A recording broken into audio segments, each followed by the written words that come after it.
शादी के बाद विदाई का समय था। नेहा अपनी माँ से मिलने के बाद अपने पिता से लिपटकर रो रही थी। वहां मौजूद सब लोगों की आंखें नम थीं। नेहा ने घूंघट निकाला हुआ था। वह अपनी छोटी बहन के साथ सजाई गई गाड़ी के नजदीक आ गई थी। दूल्हा आकाश अपने खास मित्र साहिल के साथ बातें कर रहा था। साहिल यार, आकाश सबसे पहले घर पहुंचते ही होटल अमृत बाग चलकर बढ़िया खाना खाएंगे।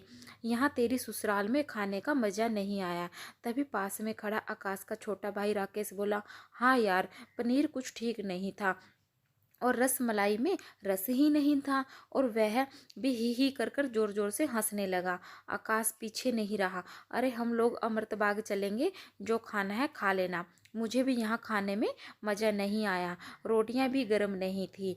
अपने पति के मुंह से यह शब्द सुनते ही नेहा, जो घूंघट में गाड़ी में बैठने जा रही थी, वापस मुड़ी। गाड़ी की फाटक को जोर से बंद किया। घूंघट हटाकर अपने पापा के पास पहुंची। अपने पापा का हाथ अपने हाथ में लिया। मैं ससुराल नहीं जा रही हूँ पिताजी, मुझे यह शादी मंजूर नहीं है। यह शब्द उसने इतनी जोर से कहे कि सब लोग हक्के बक्के रह गए।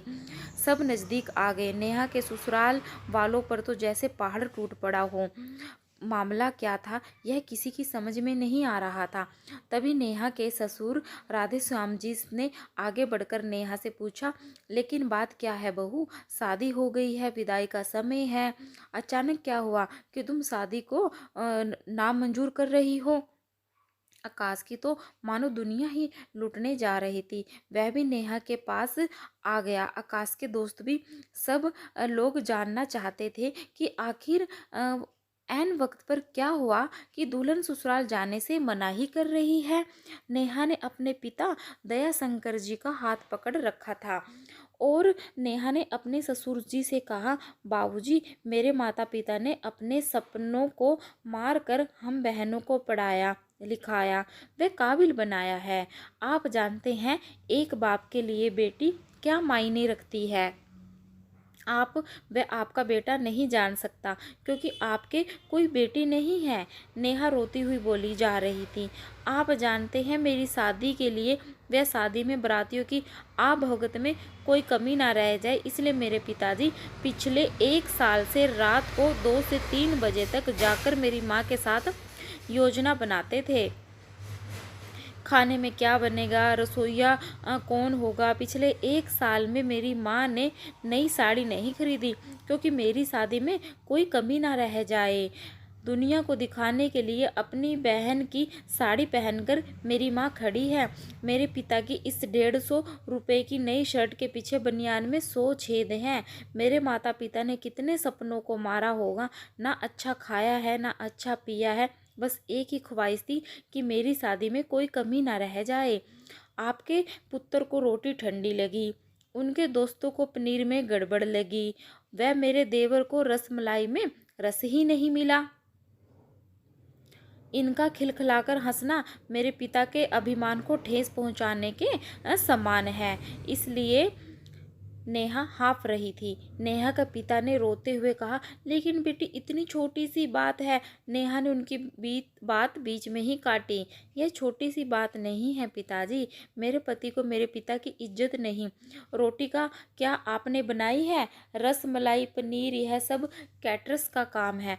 आपका दिल खोलकर वह हैसियत से बढ़कर खर्च किया है, कुछ कमी नहीं रही तो वह कैटरस की तरफ से है। आप तो अपने दिल का टुकड़ा अपनी गुड़िया रानी को विदा कर रहे हैं। आप कितनी रात रोएंगे क्या मुझे पता नहीं। माँ कभी मेरे बिना घर से बाहर नहीं निकली, कल से वह बाजार अकेली जाएगी, जा पाएगी? जो लोग पत्नी या बहू लेने आए हैं वह खाने में कमियां निकाल रहे हैं, मुझ में कोई कमी आपने नहीं रखी। यह बात इनकी समझ में नहीं आई। दया शंकर जी ने नेहा के सिर पर हाथ फिराया। अरे पगली, बात का बतंगड़ बना रही है। ये छोटी सी बात है। मुझे तुझ पर गर्व है कि तू मेरी बेटी है, लेकिन बेटा इन्हें माफ़ कर दे, तुझे मेरी कसम। शांत हो जा। तभी आकाश ने आकर दया शंकर जी के हाथ पकड़ लिया। मुझे माफ़ कर दीजिए बापूजी, मुझसे गलती हो गई। हो गई। मैं उसका गला बैठ गया था, रो पड़ा था वह। तभी राधे श्याम जी ने आगे बढ़कर नेहा के सर पर हाथ रखा। मैं तो बहू लेने आया था, लेकिन ईश्वर बहुत कृपालु है, उसने मुझे बेटी दे दी। वह बेटी की अहमियत भी समझ आ दी। मुझे ईश्वर ने बेटी नहीं दी, शायद इसलिए कि तेरे जैसी बेटी मेरे नसीब में थी। अब बेटी इन नालायकों को माफ कर दे, मैं हाथ जोड़ता हूँ तेरे सामने। मेरी बेटी नेहा मुझे लौटा दे। और दयाशंकर जी ने सचमुच हाथ जोड़ दिए थे। वह नेहा के सामने सर झुका दिया। नेहा ने अपने ससुर के हाथ पकड़ लिए। बाबूजी, राधे श्याम जी ने कहा, बाबूजी नहीं, पिताजी बोलो मुझे। नेहा भी भावुक होकर राधे श्याम जी से लिपट गई थी। दयाशंकर जी ऐसी बेटी पाकर गौरव की अनुभूति कर रहे थे। नेहा अब राजी खुशी अपने ससुराल करवाना हो गई थी, पीछे छोड़ गई थी आंसू से भीगी अपने माँ पिताजी की आंखें, अपने पिता का वह आंगन जिस पर कल तक वह चहकती थी। आज से इस आंगन की चिड़िया उड़ गई थी।